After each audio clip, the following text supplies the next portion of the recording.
This is Flohr. He is with Science Fair Media. It's an online magazine, and what's nice is that you're a University of Lethbridge grad, went on to find greater and greater things in Toronto. That's where you're based out of now. So let's go back, talk about who you are and a little bit about the magazine.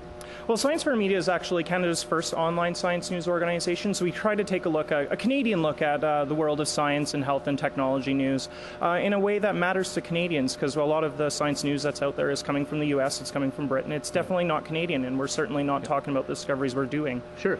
And tell us about the fact you graduated from the U of L. Yeah, well, I've actually lived in Lethbridge since the time I was just started to walk. So I did K to 12 here, and then I went off to study biochemistry at the U of L before I went out to Ontario to launch the site. And what got you into this field?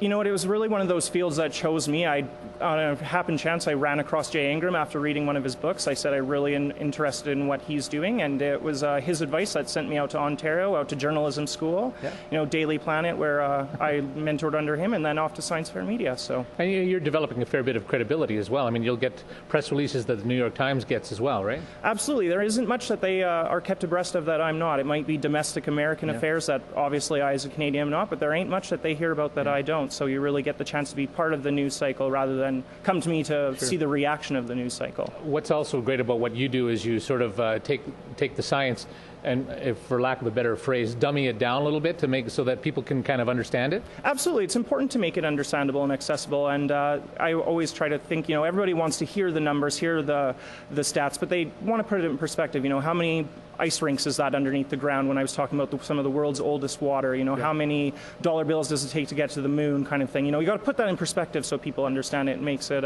easy to digest. How do we find your website? So you can go to the URL is scifair.com, SCIFARE.com, or you can search me on Google, Science Fair Media. I'll show up there if you take a good look. Everybody loves the Google machine. Yeah, sure.